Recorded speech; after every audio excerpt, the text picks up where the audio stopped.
This is a Scream Queen production.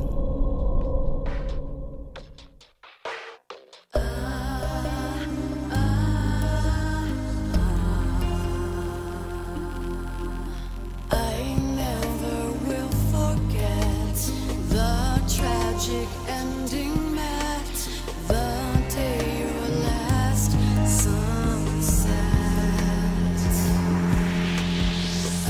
So dead, so dead, so dead, so dead. And we're back. Welcome to So Dead. I'm your host, Jenn Carpenter. Thank you for joining me today upon my return from my mini vacation, during which I did nothing but work, constantly. Today's episode is a rough one. It's recent, it's local to me, it's one I've got personal ties to in a number of different ways, but most importantly, it's one that, after 7 years, still has no resolution. And that's why we're going to talk about it today, because a family is still hurting and needs answers. And I know that someone out there listening to this episode has them. I'm going to be leaving a lot of names out today. My general policy is that if names have been used in the media, I will use them too. But in this case, a lot of the information I have is from police files and interviews with the people involved. So if it feels like I'm leaving out important names and details, it's not because I don't know them or because I don't have them. It's because these are details that haven't been shared publicly, and I am not going to be the person to do that. So take a deep breath, because it's time for a very special Dead Time story. And this one begins with a poem. Winkin', blinkin', and nod one night, sailed off in a wooden shoe, sailed on a river of crystal light, into a sea of dew. Where are you going, and what do you wish? The old man asked the three. We have come to fish for the herring fish that live in this beautiful sea. Nets of silver and gold have we, said Winkin', Blinkin', and Nod. To most of the world, Winkin', Blinkin', and Nod is a children's fairy tale, a bedtime story, a weird poem that quite honestly does not make any sense at all. But to the residents of Lansing, Michigan, it means something else entirely. Winkin', Blinkin', and Nod is the name of Lansing's most iconic landmark, a trio of towering smokestacks attached to the Board of Water and Light's coal-fueled power plant on the banks of the Grand River in an area known as Rio Town. Built in 1980, the 620-foot stacks are, by far, the tallest structure in the capital city and can be seen for miles on a clear day. For many of us, the stacks are a symbol of home. Growing up, when my family would go on trips out of town, we'd be coming back late at night, and I always knew we were almost home when I saw the smokestacks twinkling orange lights hiding amongst the stars. Winkin', Blinkin', and Nod are constant, stoic members of the community, silently observing the goings-on of Rio Town and beyond. And it's really too bad about the silent part, because if they could talk, they could tell us what happened in their shadows one summer night in 2014 when two boys went for a walk along the Grand River and only one returned. Unless you're new here, you know that I'm a Lansing girl born and raised. If you too are a Lanstronaut, then you know how small Michigan's capital city is. Not geographically necessarily, but socially. Everyone knows everyone, and the people you don't know, either your kids went to school together, or you work for the same company, or your parents lived next door to each other growing up. Such is the case for me and a woman by the name of Shirley Mitchner. Our kids went to the same schools, Grand Ledge, although my boys were quite a few years younger than her kids. We both worked for the state of Michigan at the same time, in the same building for the same department. Though we didn't meet until very recently, we had a lot of acquaintances in common. So when her youngest son, Brandon, died under suspicious circumstances in 2014, I heard about it, even though it was little more than a blip on the local news circuit at the time. But before we talk about that night, I want to talk a bit about the Mitchners. Shirley met her future husband and the father of her children in the early 1980s. She was 24 and working in her hometown of Farmington Hills, down near Detroit, as a mortgage broker. Stephen Mitchner was the brother of one of Shirley's good friends and coworkers. The first time Shirley laid her eyes on Stephen, she told her friend, "I'm going to marry your brother." They laughed about it at the time, but Shirley knew what she was talking about because just a few years later, on June 29th, 1985, Shirley and Stephen did, in fact, get married. June 29th is a very important date in the Mitchner household. It's not only Shirley and Stephen's anniversary, it's also Stephen's birthday. Decades later, the date would become significant to the Mitchners for another reason entirely, and this one is nothing to celebrate. The Mitchners built a beautiful home and raised a beautiful family. By 1990, they had 5 children together: Bianca, Stephen, Rodney, Brianna, and Rashawn. In 1991, Shirley found out she was pregnant again, this time with triplets. Could you imagine being a mother of 5 and finding out you were going to have triplets? The Mitchners' shock turned to joy and then to grief as 2 of the triplets passed early in the pregnancy. The 3rd baby survived. The rest of the pregnancy was without complications, and on May 27th, 1992, the Mitchners welcomed their 6th child, a son they named Brandon James.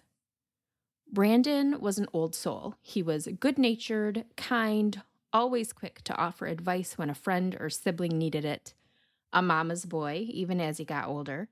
He used to tell Shirley that when he got married and had children, she would have to live with them because nobody else could cook like she could.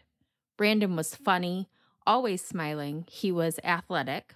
He went to Grand Ledge schools, which is where my kids also went. So I can tell you from experience that Grand Ledge is not the most diverse school district in mid-Michigan, and it can be rough on students of color. In fact, the district recently made headlines for that very reason, but that's another story entirely. If you're local, I'm sure you read all about it. But Brandon Mitchner was popular. He had an infectious smile and everybody loved him. His friends called him Brandino. Basketball was Brandon's passion. He played all throughout elementary and middle school, and he was good at it. But high school sports in Grand Ledge are a beast. Nonsensically so, some might say. So when Brandon entered high school at a height of about 5'6", he was deemed too short to continue his career with Grand Ledge Comets hoops, regardless of his talent. And that devastated him. But Brandon was not one to let anything keep him down for too long. He graduated in 2010, and he enrolled in the marketing program at Lansing Community College, where he earned an associate's degree. He got a job working at the Menards in West Lansing, which it was fairly recent when I realized that Menards is just a Midwest thing. I didn't know that. So like Lowe's, Home Depot, other home improvement stores, they have those anywhere. But Menards is specific to us here in the Midwest. So for those of you not from the Midwest, it's a hardware store, a home improvement store, basically. Anyway, Brandon stayed tight with his core group of friends, and he hung out with them on the weekends. He worked out religiously, and he was devoted to his fitness. And in 2013, he started his own business with a high school classmate, a clothing company called Make It Your Mission, or MIM. Make what your mission? To do the right thing. Brandon had no way of knowing how heartbreakingly ironic his motto would end up being. Brandon and his business partner, who has not been named publicly, so I won't be using his name today, were more acquaintances than friends. They went to school together, they had friends in common, but they didn't know each other really well until they decided to become business partners in 2013.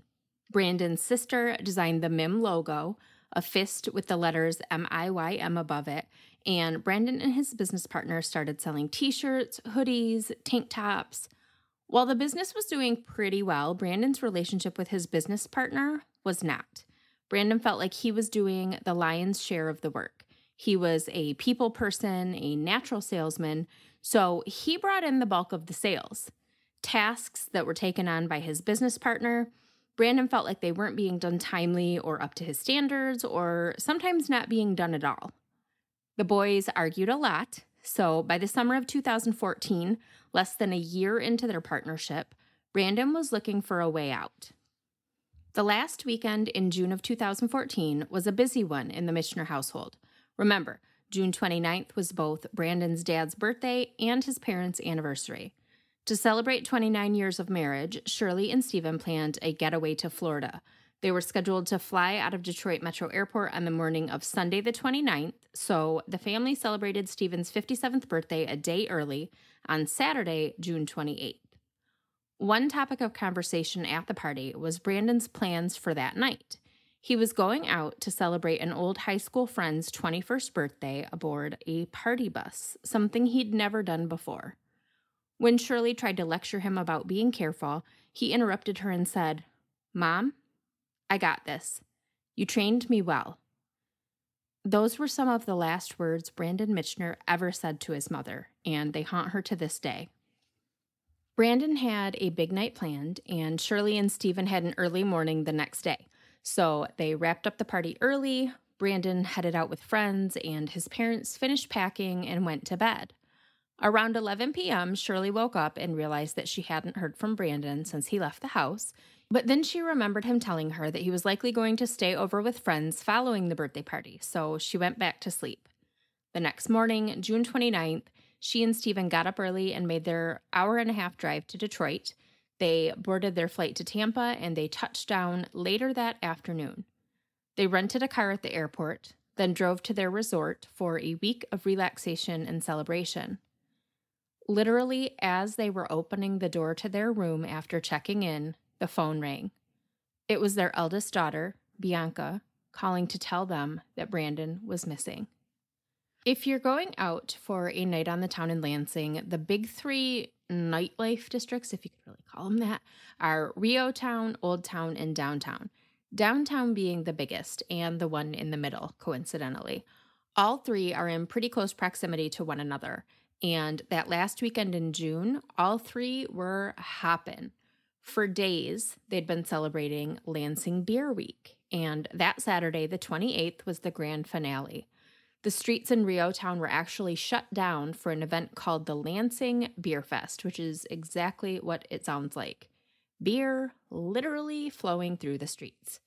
Beer Fest ended at 6 p.m., at which point festival goers poured into the nearby bars, where there were specials and parties.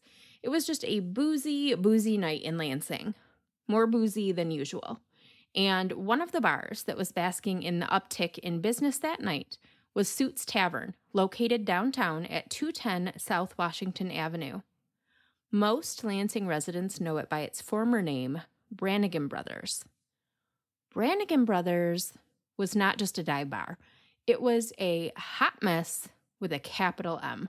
If you wanted to see fights, drama, Jerry Springer type stuff, you went to Branigan Brothers, which was why nobody was surprised when the bar's bouncers literally murdered a customer.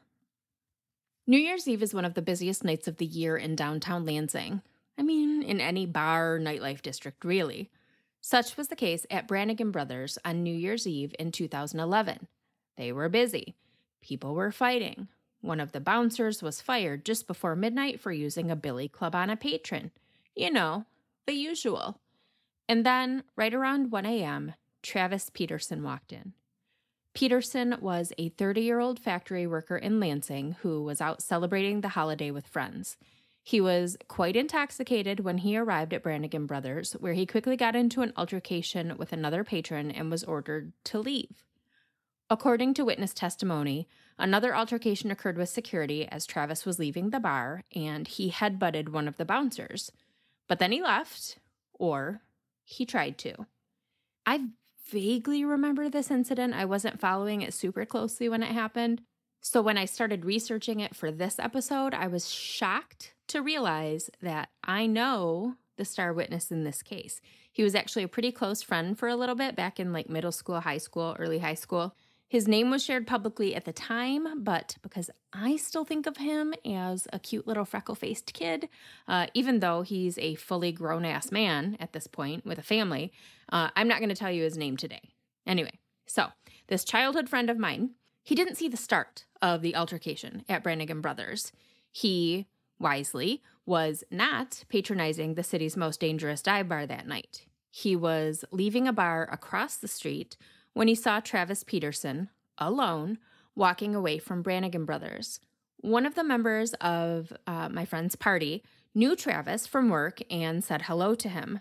Travis said, "Can't talk right now. I got to get out of here. I'm going home." And he proceeded to walk away from the bar. He didn't make it far.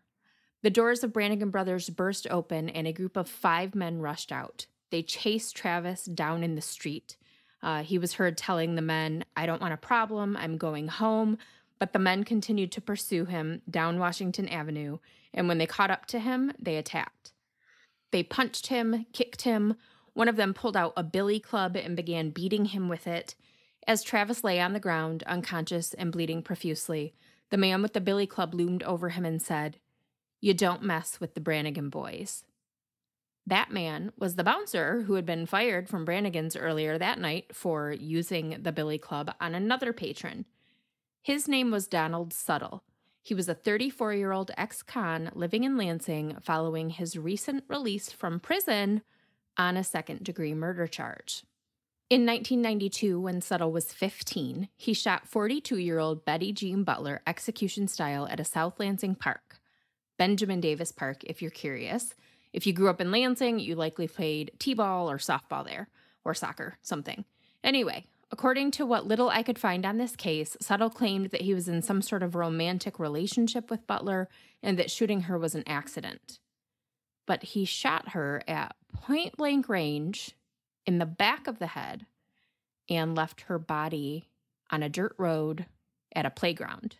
So that doesn't really sound like an accident to me, but what do I know? He was released from prison after serving 16 years, so if my math is correct, and it very often is not, he was free for about 2 years before the New Year's Eve incident at Branigan Brothers. How/why would a bar hire a convicted murderer as a bouncer? Well, A, Branigan Brothers was run by an ex-con, but we'll get into that in a little bit. And 2, Donald Suttle wasn't technically a Branigan Brothers employee. He was hired as a subcontractor of sorts by the bar's head of security, 31-year-old Austin Smith of Grand Ledge. Smith paid Suttle $50 a night to work security, but after he billy clubbed a patron inside the bar on New Year's Eve, he was told to leave and not come back. He left, but then he returned with the billy club a little while later to collect his $50. So he was already pissed off and riled up when the headbutting incident with Travis Peterson occurred. But it was Austin Smith who led the charge against Peterson out into the streets of downtown Lansing. And it was Austin Smith who landed the blow that took Peterson to his knees. In fact, all of the men who ran the unarmed man down that night as he was trying to leave were either current, former, or off-the-clock employees of Branigan's security team. In front of dozens of witnesses, the Branigan boys mercilessly beat Travis Peterson like a pack of wolves tearing at a piece of meat, according to one witness, then left him lying face down in the street in a pool of his own blood. Peterson died 2 days later from blunt force trauma. Austin Smith and Donald Suttle were arrested and charged with second-degree murder. None of the other men involved faced charges at all. Donald Suttle was convicted and sentenced to 33 to 50 years in prison. Austin Smith went to trial twice, once in 2012 and once in 2014. Both times, a mistrial was declared due to a hung jury. Travis Peterson's family filed a civil suit against Branigan Brothers, but the bar was ultimately deemed not responsible for Travis's death, even though he was chased out of the bar by the Branigan boys and beaten to death in the middle of the street. Fucking terrible. But why are we talking about this case, which has nothing at all to do with Brandon Mitchner? Because following the death of Travis Peterson, Branigan Brothers closed down. You can't see me right now, but I'm doing air quotes around the word closed down. In 2014, the bar was operating under the name Suits Tavern, which was owned at least partially by the man who'd been the manager at Branigan Brothers. So Basically, they just changed their name, changed their decor, and tried to shake off their image as a murder bar. But this man, the manager/owner, was also an ex-con. We'll call him V. V served time in federal prison in the 90s on conspiracy and bank fraud charges and was investigated again in 2007 for real estate fraud. So this was the guy, or one of the guys at least, running the show at Branigan Brothers when a bar patron was murdered in the street by the establishment's bouncers in 2012, and the guy still running the show 2 years later when a lavish birthday party he threw for his son ended in tragedy. And here's where our thus far very disjointed stories merge. The birthday party Brandon Mitchner attended on June 28, 2014, was that party for V's son. All of the boys met at Suits Tavern, where a party bus paid for by V picked them up and drove them around to bars all over the city, where V used his connections to arrange for open tabs. The result was that the boys, all of the boys, wound up much drunker than most 21-year-olds can afford to get during a night out on the town. Because they didn't have to use their money from their part-time jobs, Big Daddy V was paying for all of it. And at the end of the night, when the boys were so drunk that they were blacking out, throwing up, having difficulty standing, they returned to Suits Tavern, nay, Branigan Brothers. And that's where the real trouble began. There are so many unknowns about that night, so I'm going to start with what we do know. June 28th, 2014 was a Saturday. It was a sticky hot summer night, 85 degrees and humid. Brandon Mitchner, who had recently turned 22, spent the day with his family celebrating his father's birthday. That night, he would attend another birthday celebration, this one aboard a party bus. While he was friendly with the birthday boy and he knew some of the other attendees, it was his business partner who had convinced him to go. They would drive into Lansing together in Brandon's car, go wherever the party bus took them, and at the end of the night, they would leave together and go back to Grand Ledge, where one of the boys from the bus was having a house party. They would all spend the night, and the next morning, Brandon was going to get up early and drive to Kalamazoo to visit his new girlfriend. But Brandon had a secret. After much thought and contemplation, he decided to end his business partnership with his old high school buddy and take over the clothing line himself. He confided in a friend earlier that day that he was going to break the news to his business partner that night. It's unclear if or when Brandon broached the topic of parting ways with his business partner that night.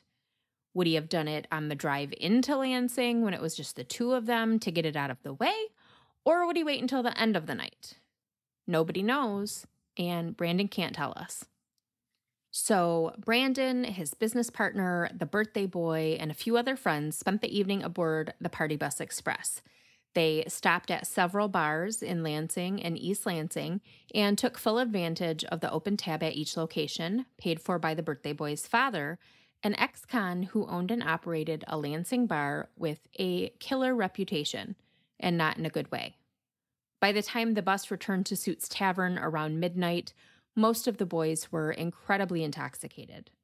All of the boys, actually, all but one. One of the partygoers later told police that he was sober that night. He was on probation, and he didn't want to get into any trouble. So his account of what happened in front of Suits Tavern is the most reliable, if he's being honest. According to Sober Guy, as the boys were discussing what to do next, hit up some additional bars before going home or head back to Grand Ledge to a house party one of the boys was throwing, Brandon got sick and vomited on the sidewalk. He correctly recognized that he was too drunk to keep partying, and he told his friends he was going home. And here's problem number one. These boys, most of them from Grand Ledge, all drove themselves into Lansing, then proceeded to get excessively intoxicated on the dime of the birthday boy's father from the safety of a party bus, and then were just turned loose at the end of the night to get back into their own cars and drive back home, drunk. Brandon's car was parked directly in front of Instaprints in downtown Lansing, about a block north of Suits Tavern. But when Brandon started off on his own, visibly intoxicated, down Washington Avenue that night, intent on going home, He didn't head north. He headed south. And nobody stopped him or told him he was going the wrong way. One person did go after him, though. Brandon's business partner, who he'd been at odds with in recent weeks, who he'd planned to cut ties with that night, who'd convinced him to attend the festivities despite the fact that this was not a group of boys that Brandon typically hung out with. That boy followed Brandon into the darkness. The young man would later tell police that he followed Brandon to make sure he didn't try to get into his car and drive away. He was too drunk to drive, and everyone at the party that night knew it. Also, Brandon was his ride that night, so no one thought anything of it when the two men walked off, away from the group and away from Brandon's car. Some of the boys went to Eden Rock, a bar across the street from Suit's Tavern, while others headed back to Grand Ledge to the house party they all planned to end up at by the end of the night. But what about Brandon and his business partner? If you live in Lansing, there's a good chance you found yourself stumbling through the streets of downtown in the middle of the night once or twice, either a little or a lot intoxicated after a night of bar hopping. Guilty. But there's a danger about wandering aimlessly downtown or in Rio Town or in Old Town, especially when you're drunk and you don't know what you're doing, and when it's dark and you can't really see where you're going. Because nestled among the businesses and bars and neighborhoods and houses is the Grand River, a massive, dangerous body of water that's claimed many lives over the years. The Grand River is Michigan's largest river, spanning 252 miles. Its headwaters, which is apparently a term, are fed by natural springs in Hillsdale County's Somerset Township south of Jackson. From there, the river travels north through Lansing, then west toward Grand Rapids, until it reaches Lake Michigan at Grand Haven. These are all just words if you're not from Michigan, but if you're local, I'm sure you can kind of picture this route. And if you're not from Michigan, there's this thing called Google Maps. The Grand spans 8 counties and 9 cities in lower Michigan. It creeps through Lansing's landscape like a venomous snake, lethal and unforgiving, and it pops up in places you don't expect. Case in point, my bookshop in Rio Town. When we were first moving stuff in, one day I was going back and forth to and from the car, and it was early spring. It was still pretty cold, but there were bugs buzzing everywhere. I even saw a mosquito in early March. Mosquitoes are a summer problem, not an early March problem.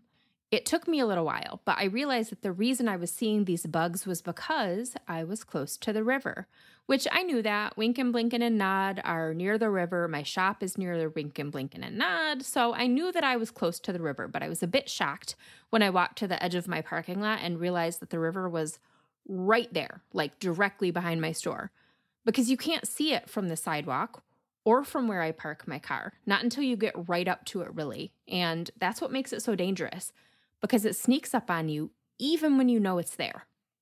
Back to the night of June 28, 2014. Brandon Mitchner and his business partner, both heavily intoxicated, set off going the wrong way down Washington Avenue sometime after midnight. So technically, we're into the morning of June 29th now. June 29th, an important day in the Mitchner household. Stephen's birthday, his and Shirley's anniversary, a celebration of the Mitchner family. Somehow, the boys wound up in Rio Town, which the drag they were on downtown was on Washington. Rio Town's main corridor is on Washington, so it's a straight shot, and the two neighborhoods are only about a mile apart. But to get from downtown to Rio Town, you have to cross the highway, over a bridge, past this really weird-looking power substation. The difference between the two neighborhoods is noticeable and substantial. Rio Town is where the GM assembly plant and Winkin', Blinkin', and Nod are. Downtown is where the cobblestone streets and the state capitol are. And I just find it hard to believe that at no point did either of the boys realize that they were going the wrong way. So that begs the question, where were they going? Beerfest had long since closed down, although the barricades were still up in the streets, making the area a little hard to navigate. There are some great bars in Rio Town, But Brandon didn't want to go to another bar. He wanted to go home. And while he had no business driving, he was now over a mile away from his vehicle instead of just a block down the road from it where he started. It's like that poem, Wink and Blink and a Nod. Where are you going? The boys passed my shop on Washington, which at the time was a record store, the Record Lounge, and then when they reached South Street at the end of my block, they turned west, or right for those who are directionally challenged like myself, which makes no sense at all. There is nothing down that way except for danger. There's an entrance to the parking lot I park my car in every day. There are 2 businesses on the south side of the street, which would not have been and were not open at midnight, 1 a.m. There's an apartment building on the north side of the street. And then there's the river. South Street dead ends at the Grand River in dangerous fashion. There's no riverbank or easy transition from land to water. There's a guardrail at the end of South Street. And just beyond that, like 2 feet beyond that, a 30-foot drop down a rocky embankment, almost straight down. The apartment building located at 124 South Street has an east-facing surveillance camera pointed at the intersection of South Street and South Washington Avenue. Because the video is facing away from the river, it doesn't capture the last few seconds of Brandon Mitchner's life, but it captures everything before and everything after. Brandon and his business partner first appear on camera at 12:26 and 43 seconds a.m., so just a little after midnight. The business partner is ahead of Brandon at first, but then Brandon kind of crosses and stumbles in front of him. You can't see the boys' faces in the video, but you can tell who's who because Brandon is wearing a hat and his business partner is not. Brandon is very clearly intoxicated. He can barely walk. The business partner, on the other hand, appears pretty alert. As the boys pass in front of the apartment building at 124 South Washington, just before they disappear from the frame, the business partner puts his phone up to his ear. Whether to make or take a call is unclear. And then the boys are gone. They go off screen at 12:27 a.m. on the dot. For 11 seconds, there is no movement at all on the surveillance video, aside from the slight sway of branches moving with the wind. And then, at 12:27 and 11 seconds, the business partner bursts back into the frame. He's in the street and he's running away from the river. Fast. 5 seconds later, he's out of the scope of the surveillance camera once again. 2 minutes and 8 seconds later, at 12:29 and 24 seconds, the business partner reappears. He's walking down the sidewalk back toward the river. As he passes the apartment building, he studies it hard. To me, it looks like he's trying to determine whether anyone's awake or paying attention or aware that something is wrong. But that's just me. At 12:29 and 37 seconds, the business partner is out of the camera's range again, back at the river's edge. This time he's gone for 17 seconds. He reappears at 12:29 and 54 seconds, jogging away from the river, back toward South Washington. Not as fast or as frantically as he ran away from the scene the first time, but still running. At 12:30 and 0 seconds, he disappears again, and this time, he doesn't come back. 11 seconds. Sometime between 12:27 a.m. and 12:27 and 11 seconds on June 29th, 2014, his father's 57th birthday and his parents' 29th wedding anniversary, 22-year-old Brandon Mitchner went into the Grand River and was gone. Police didn't get their first call about Brandon until about 12 hours later. At 11:58 a.m., Brandon's business partner called police and reported him missing. Officer Ethan Merlick met the business partner at the dead-end street where Brandon was last seen. By this point, the business partner, and calling him business partner, which I will continue to do, makes him sound oldish, but please keep in mind, like Brandon, he was just a 21, 22-year-old kid. Anyway, by this point, The business partner had been at the river all morning. Multiple residents of the apartment houses nearby reported seeing him and another young man running up and down the riverbank searching for something as early as 10 a.m. This is what the business partner told the police officer, per the official police report. He said that when Brandon wandered away from the rest of the group at Suits Tavern, he followed him. He couldn't/wouldn't offer an explanation as to how or why he and Brandon walked the opposite direction from Brandon's car, which was parked a block north of the bar, and instead walked a full mile south to the dead end at South Street.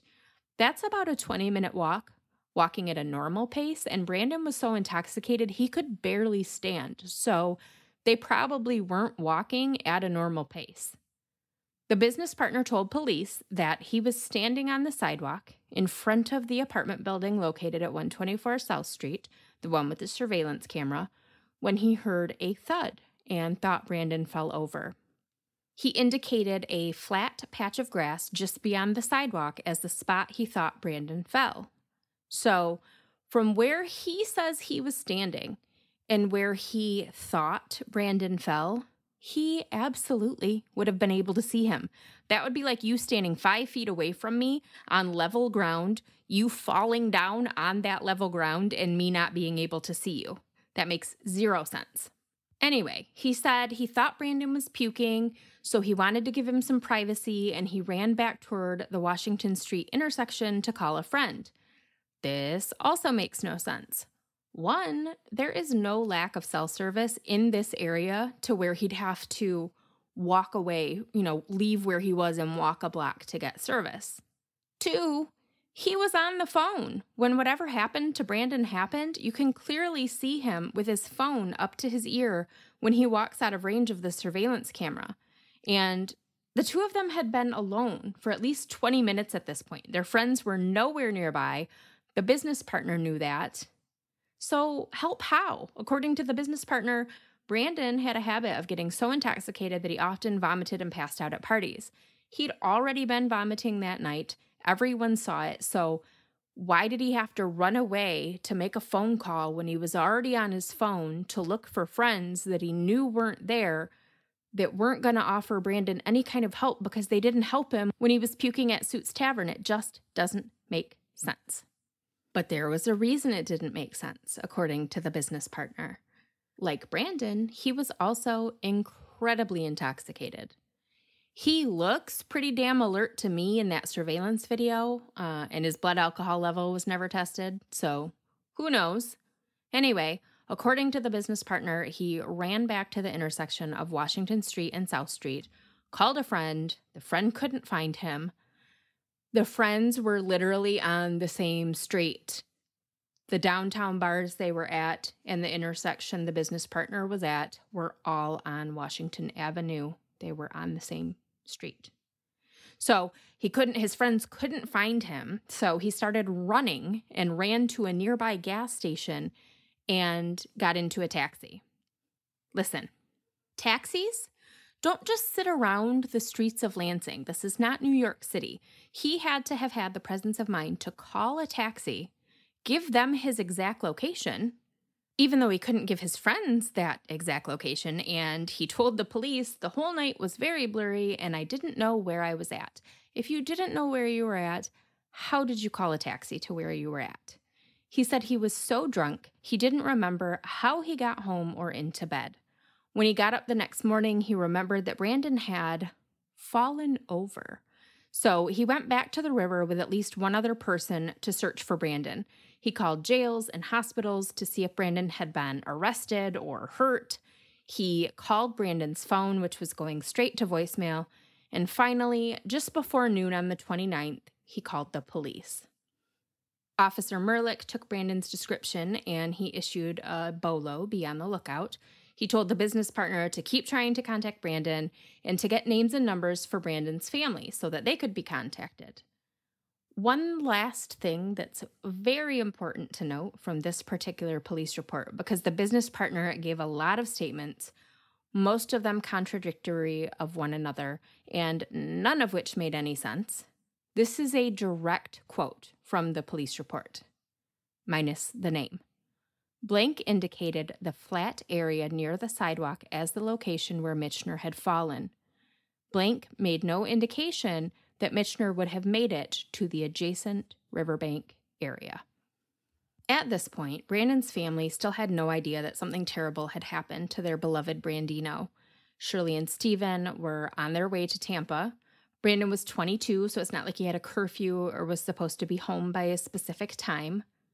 But he was supposed to be home, and it wasn't like him to just disappear and not call and not check in. He had those plans for that Sunday morning, the 29th. He was supposed to drive to Kalamazoo to visit his girlfriend. She was expecting him between 8-9 a.m.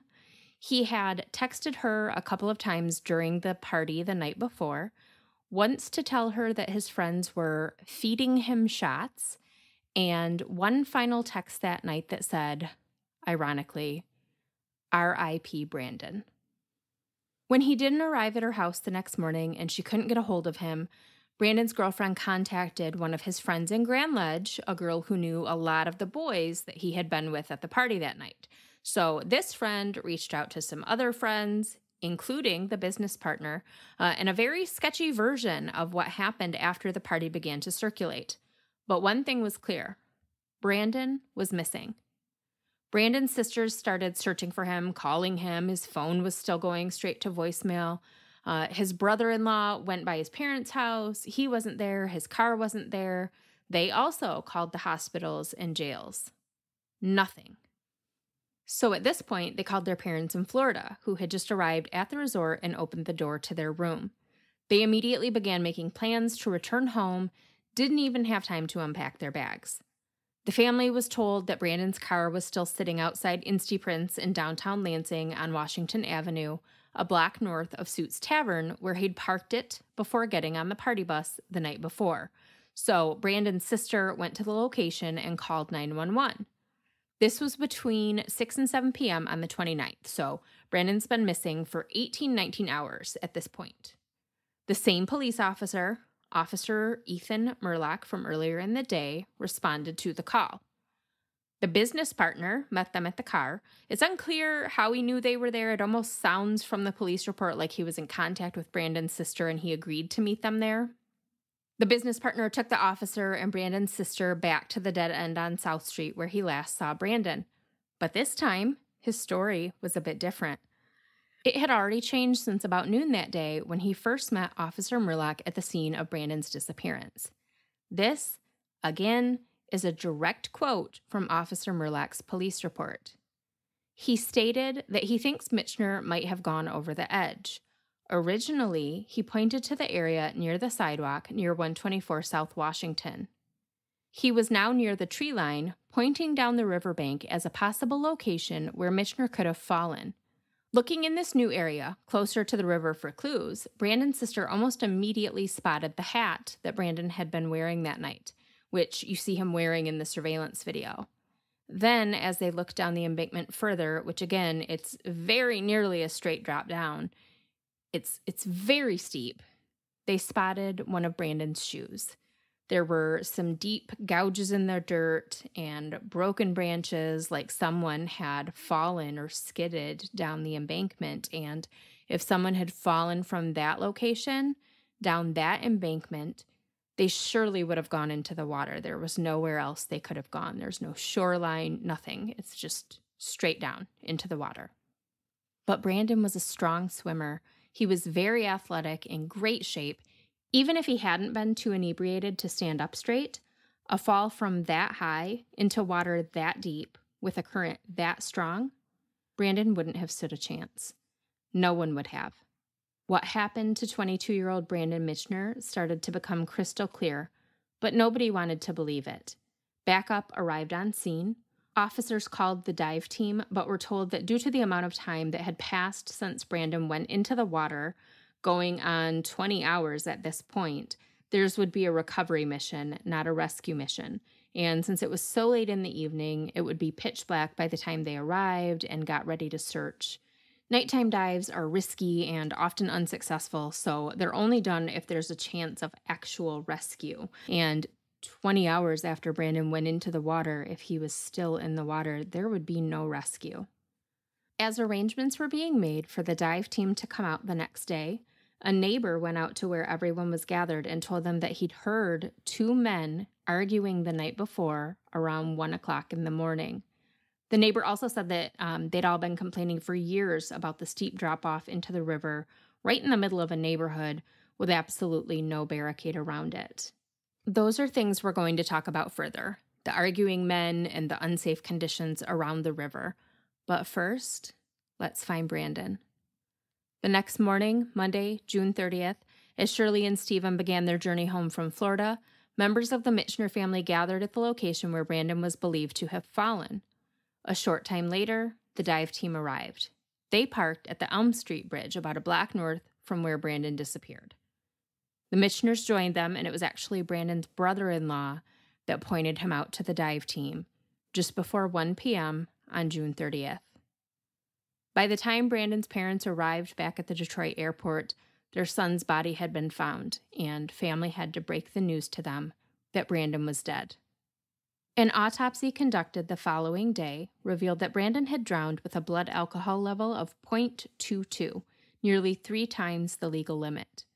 After speaking to the boys on the party bus that night and the people who lived near the scene, after reviewing the video of Brandon's last seconds alive on this earth, authorities ruled Brandon's death accidental, and his file was closed. But this is not the end of Brandon's story, not by a long shot, because there are so many questions, too many questions to just close the book on it. And for Brandon Mitchner's family, there is no healing, there is no peace, there is no closure until those questions are answered. In the months and years following Brandon's death, his friend group more or less fell apart.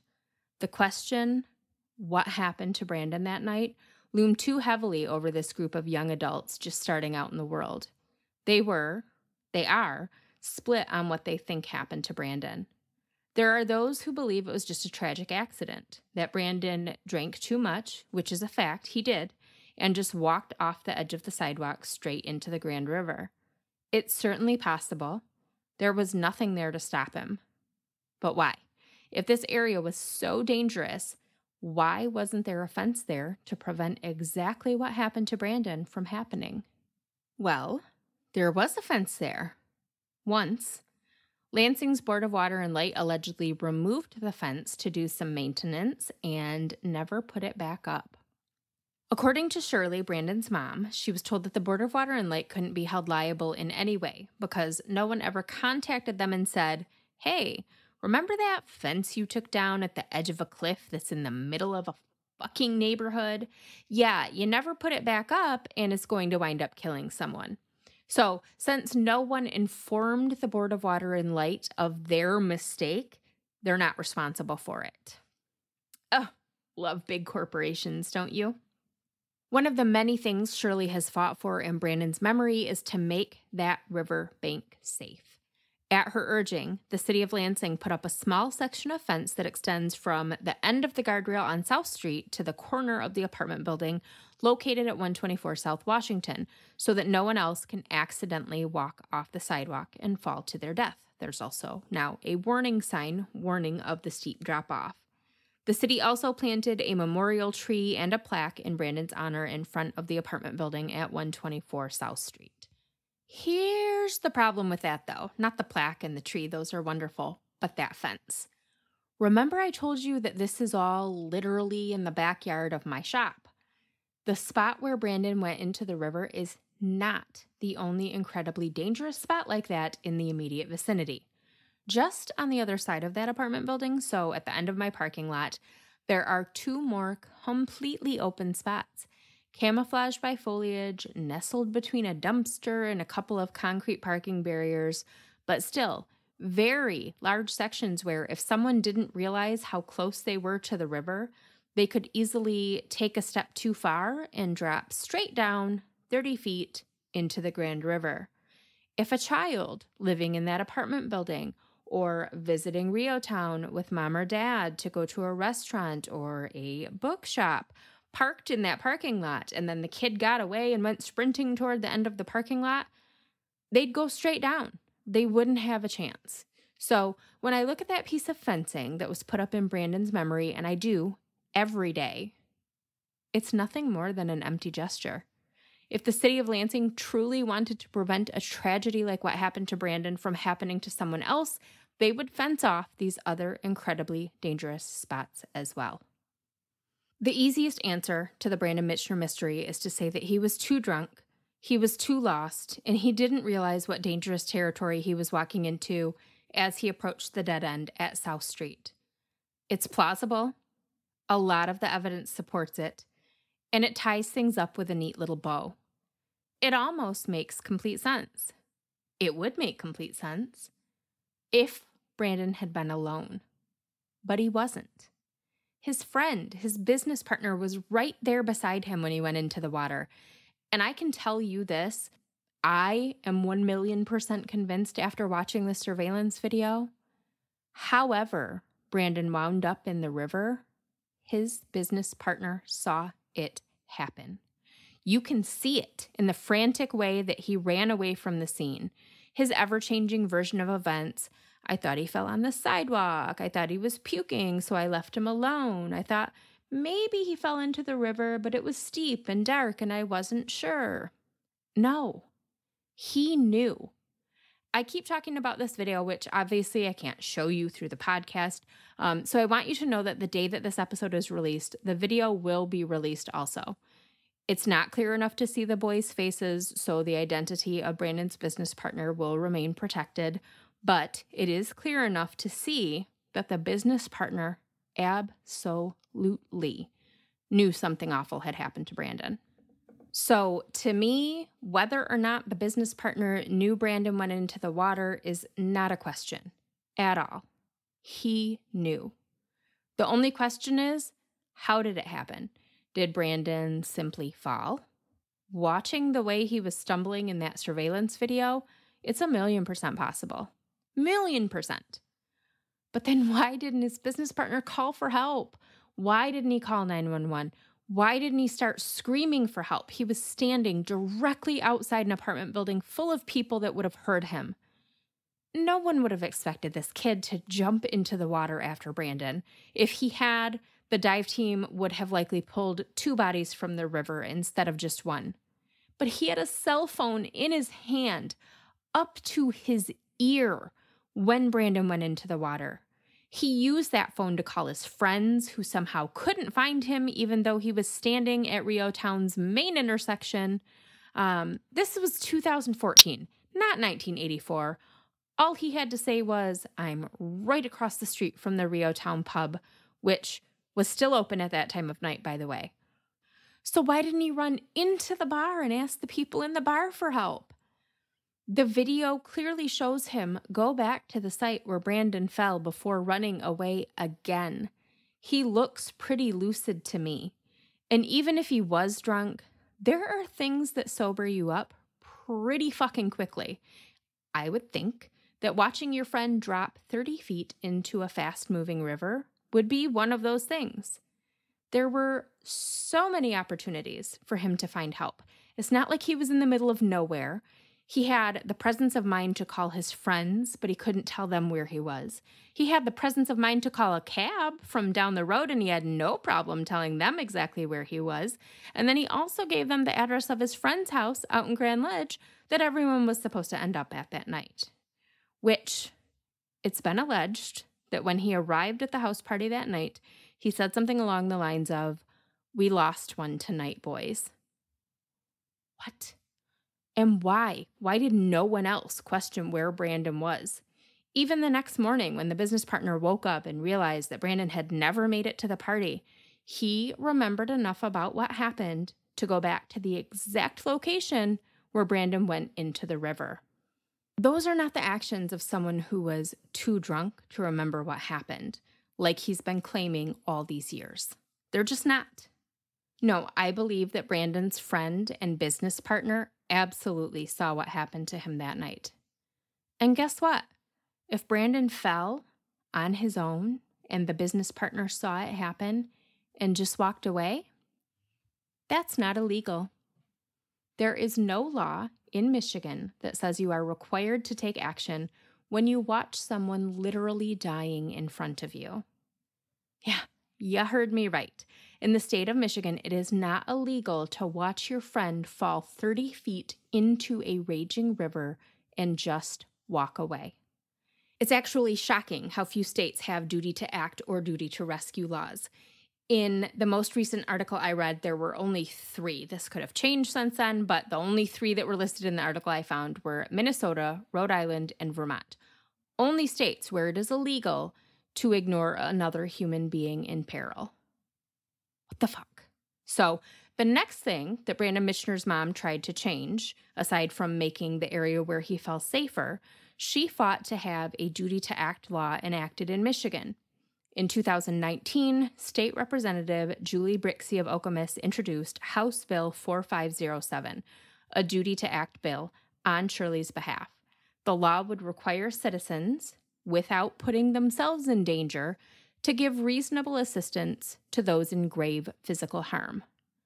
The fact that something like this needs to be a law, A, and isn't one already, 2, fucking infuriates me. It makes me so angry. Even with the law, the penalty for watching someone die without acting, without doing the bare minimum, the easiest thing in the world to do, call 911, the penalty would only be up to 90 days in jail and a fine of up to $500. Not nearly enough, if you ask me. But at least it would have been something. Because State Representative Graham Filler of DeWitt, who was the Committee on Judiciary chairman at the time, would not allow the bill to move forward.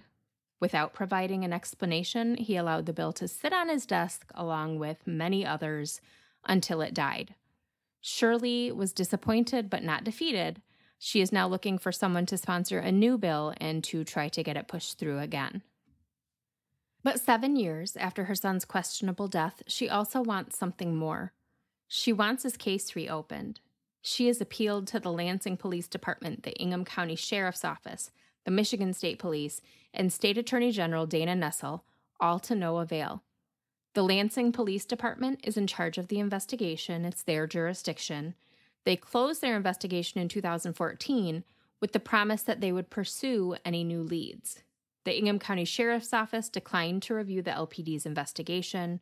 The Michigan State Police did review the investigation. They determined that everything was up to snuff, but that isn't what Shirley wants. She wants a new investigation done by an outside agency.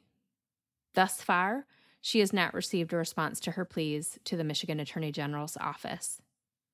The whole duty to act thing, which should abso-fucking-lutely be a law, only comes into play if Brandon fell on his own. But what if he was pushed? There are certainly those that believe that to be the case, and their beliefs are not without merit. And if Brandon was pushed, was it an accident or was it intentional? It's entirely possible that Brandon's business partner shoved him, either messing around or annoyed with Brandon's drunken antics, didn't realize they were so close to the river. It's a very, very real possibility. I mean, it's possible that Brandon was pushed, but that it was still an accident. And that would explain, I think, the reluctance to call 911. But here's the thing. Brandon didn't break his neck during the fall or die from blunt force trauma. He drowned. He was alive when he hit the water. So even if his business partner pushed him in accidentally, there was still time to save him, maybe. Maybe not, but we'll never know because he didn't even try.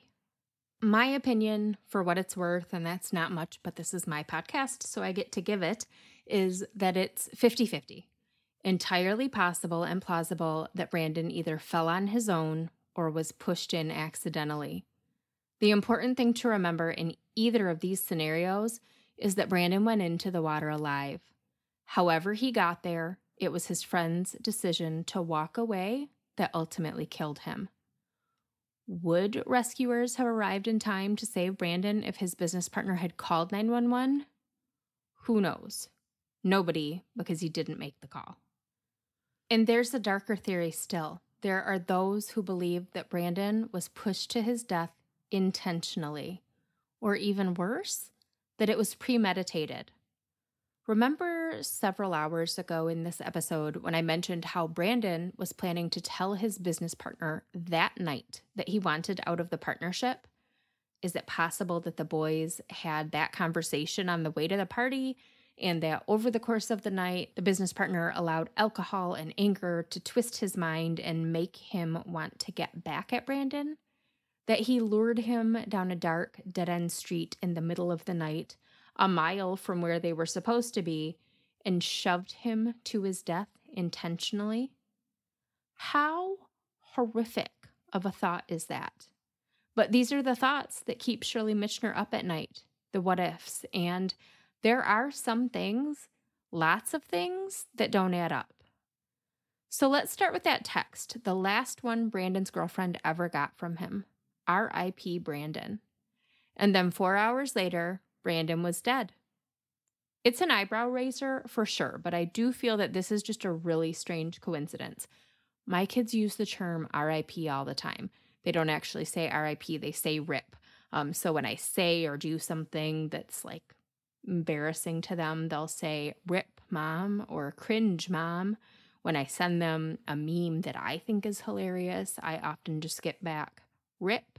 So as Brandon was getting more and more intoxicated, could he have texted his girlfriend R.I.P. Brandon as a joke, just kind of a reference to how wasted he was? That's certainly how she took it at the time. Also, his phone was dying, so it could have been a way for him to tell her that his phone was about to shut off. But when Brandon actually died just a few hours later, that gave the text a whole new meaning. We know that the text was sent hours before Brandon died, but even if the timeline was in question, it's not, but even if it was, Brandon's phone was found in his back pocket when his body was recovered. And while there was certainly time for his business partner to push him into the river, either purposely or accidentally, there wasn't time for him to take his phone, text RIP Brandon, put the phone back in his pocket, and then push him. So if that text really was sent by someone else with ill intent, that would have been A, pretty damn stupid, and 2, it means that Brandon's death wasn't an accident at all, but premeditated murder. How did the boys wind up at the river, so far from where they were headed? I think I explained this before, but there's literally nothing back there at the dead end of South Street. It just makes no sense for them to have even been there. And I'm being sincere when I tell you this. Every day when I leave my shop and drive past the spot where Brandon went into the water, I ask him, where were you going? What were you doing back here? And the simple answer to that is they were drunk, Brandon especially. How drunk was his business partner? That's debatable. I believe that he hides behind the, oh, I was drunk, so I don't know, I don't remember mask, because that's easy to do, when in reality, a lot of the actions he took that night indicate that if he wasn't sober before Brandon went into the water, he was certainly sober after. Why was the business partner's timeline so shifty? And why did his story keep changing? He told police that according to his phone log, he first called a friend for help at 12:56 a.m. Brandon went into the river at 12:27 a.m. according to the surveillance tape. So either the time on the surveillance tape was incorrect, which that's a possibility, or the business partner actually waited a full half hour before he called anyone. As far as his changing stories, that's easy. He was lying. He either tried to cover up a crime or cover his ass for a very unfortunate accident that resulted in the death of his friend, but his I was so drunk I don't remember bullshit does not fly at all. One of the weirdest lies he told was this. When Brandon's friend contacted him the next day on the behalf of Brandon's girlfriend, so remember, he didn't show up at the girlfriend's, she called a friend, that friend called the business partner, said, hey, do you know where Brandon is? He's not where he's supposed to be. The business partner said, what? He's not with you? I figured he'd be with you. This was around 3 or 4 p.m. on the 29th. Several hours after the business partner had already called police to the scene and reported Brandon missing. Why in the world would he say something like that? He knew Brandon was missing. He reported him missing to the police. And then hours later, when someone called and said, "Hey, where's Brandon?" he said, "Oh, he's not with you?" That is so sketchy. And this is not hearsay. I watched the police interview with this girl myself. She was completely puzzled and shocked by it as well, because it makes no sense. And what about that witness? The neighbor who said he saw two young men arguing around 1 a.m. at the dead end at the guardrail. Let's talk a bit more about that. So this is not hearsay either. None of this is actually. Unless I use the word allegedly to preface a sentence, this is all facts and quotes that I'm giving you. These are not things that people told me that they heard. These are things that are coming directly from the police report and the interrogation videos. Police questioned all of the residents of the apartment buildings located at that dead end, and there are a few of them back there. Most of them saw nothing, heard nothing. One of them conveniently had that surveillance video. But one man, who was not a resident of the apartments, but a visitor that night, had a pretty interesting story to tell. The man's ex-wife lived at an apartment building on the river just on the other side of the one located at 124 South Street. He was visiting his ex that night, very late at night, but that's none of my business, and he left about 1:20 a.m. He knows this because he texted his ex at 1:30 to let her know he made it home, and he lives about 10 minutes away. So at 1:20 a.m., he's pulling out of the parking lot onto South Street, headed toward Washington, and he sees two men standing at the guardrail at the dead end, right where Brandon went into the water. He could not see their faces. He couldn't tell what they were wearing because it was dark, but he heard one of them yell, "I'll kill your ass, motherfucker." He also noticed a third man standing next to a gold Ford Explorer in the parking lot, appearing to be waiting on the other two. So you hear this, or in my case, you read it, and at first you think, holy shit, someone saw the business partner threaten to kill Brandon and then he died. There was someone else there, a third person there. Maybe it was a setup. But then we go back to the timeline. This happened almost an hour after Brandon went into the water, so it wasn't Brandon standing at the dead end, but it could have been the business partner back at the scene with friends trying to find Brandon or hide evidence or something of that nature. Or it could have been two completely unrelated individuals threatening to kill one another at the edge of the cliff in the middle of the night, coincidentally where someone had just fallen and died a short time earlier. And then there's the autopsy report. It was, first of all, real hard to get through. Brandon didn't have any broken bones, massive wounds, or internal injuries. It was the river that killed him. Some believe that the lack of injuries indicate that there's no way he fell into the water, or even that he was pushed, that he had to have been thrown into the water. If he'd fallen down that rocky embankment, hitting trees and boulders along the way, there would have been signs of trauma on his body, and there weren't. And that's a good point. It's definitely something to consider. But I'm not a medical professional, first of all, so I shouldn't even be talking right now. But I do know that people come out of crazy dangerous accidents without a scratch, whereas I can't even go on an early morning shopping trip without winding up in the ER with a broken arm. Brandon's body was very discolored when he was found from being in the water for so long, so any bruises wouldn't have been visible. Is it hard to believe that someone could take a fall like that and not have visible injuries? Sure. But is it out of the question? The medical examiner didn't think so. There's something else, though. Over the years, Shirley Mitchner has been contacted numerous times by people who, quote unquote, know what happened, who heard a firsthand or secondhand confession by the business partner. He admitted that he pushed him on purpose. He pushed him as a joke, and he didn't realize how far the fall was to the river. He knew Brandon could swim, so he thought he'd find his way out.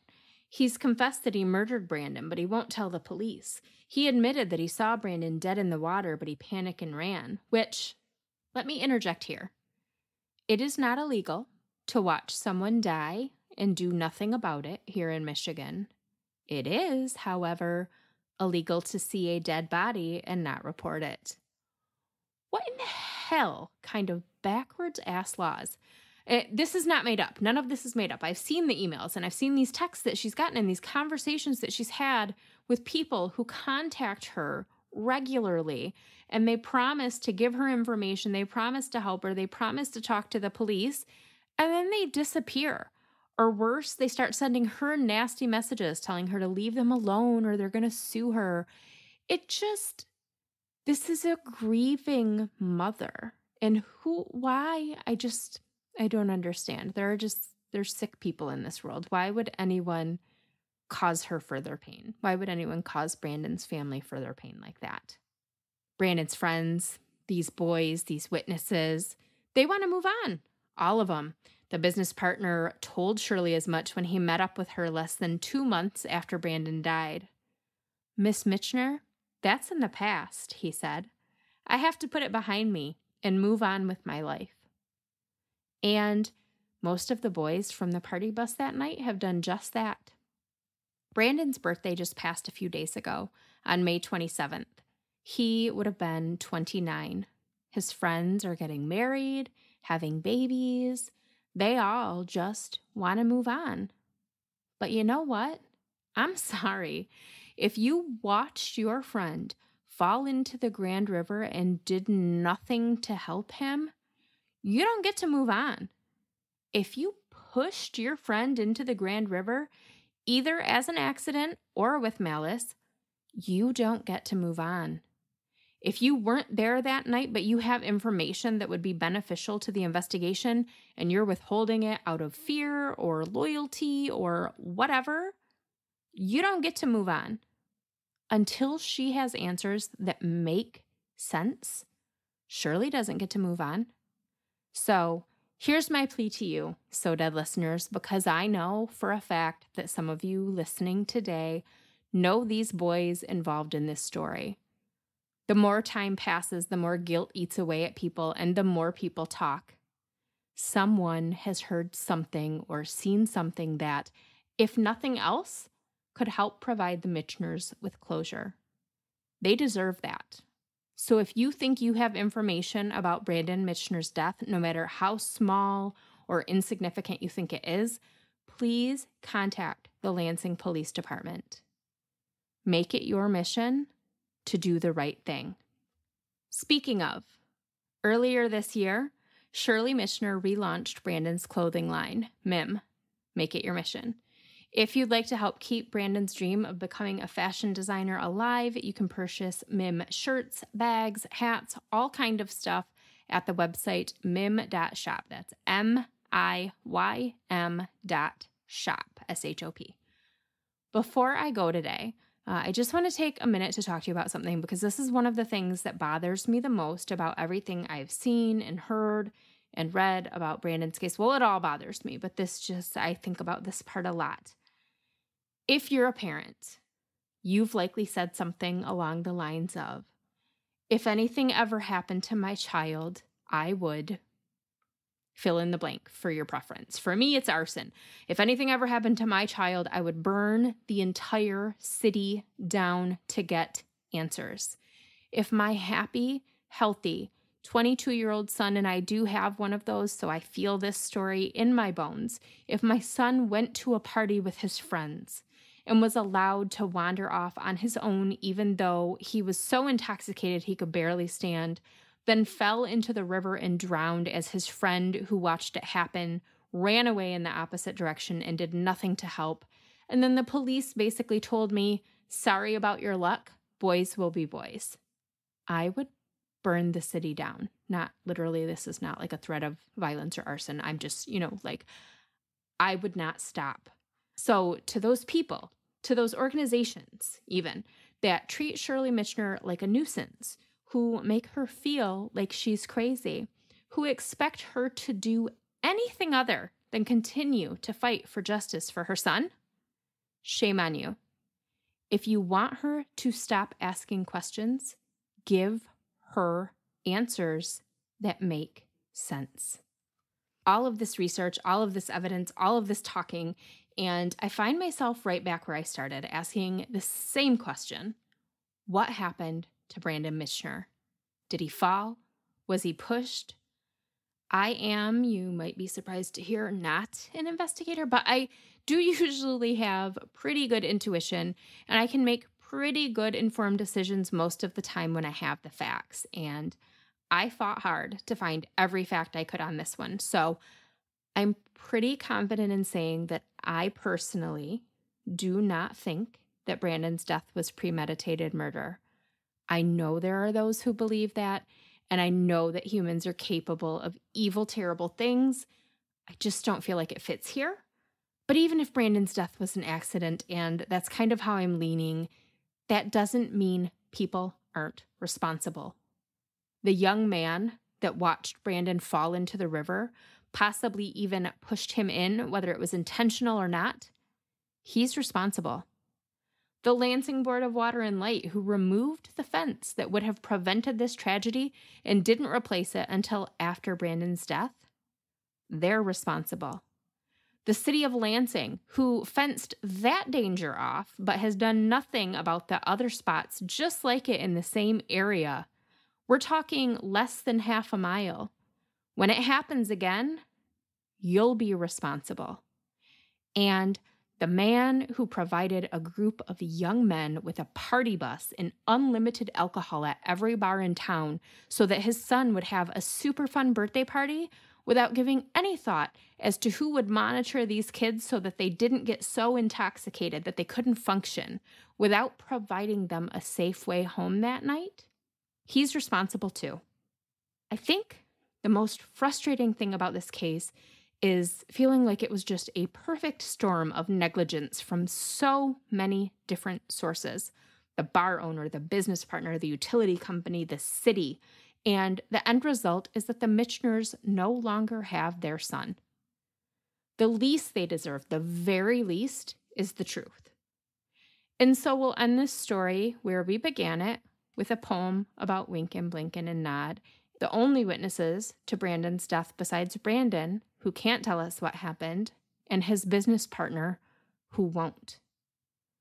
Winkin', blinkin', and nod one night, sailed off in a wooden shoe, sailed on a river of crystal light into a sea of dew. Where are you going, and what do you wish? Where are you going, and what do you wish? I want to thank you all for coming to this very special Dead Talk today. My main sources for this story were the actual police files and interviews with Brandon's mother, Shirley, and others who knew the boys involved. But you can find a full list of resources on the So Dead website. If this story has moved you, and I hope that it has, we've got a lot of work to get done to honor Brandon's memory. There is a change.org petition to request that Michigan's Attorney General conduct a new investigation into Brandon's death. Please sign it. I'll post a link on the So Dead website. We've got to get that duty to act law going again here in Michigan. And for those of you not in Michigan, look to see if your states have such a law. Most of them don't. If not, let's make it happen. Lansing folks, especially my Rio Town neighbors, we've got to get the city of Lansing to make these cliffs along the river safer. Proper signage, fencing, guardrails, something. I'm sure there are lots more places around the city that are like this, but I know for a fact that there are 2 of them directly behind my store. Come see me. I'm happy to show them to you. Don't wait until someone else falls into the river and drowns to do something. Support the Mitchners by purchasing some MIM swag from mim.shop. Again, it's MIYM.shop. And again, if you know anything that might be beneficial to the investigation, please contact the Lansing Police Department directly.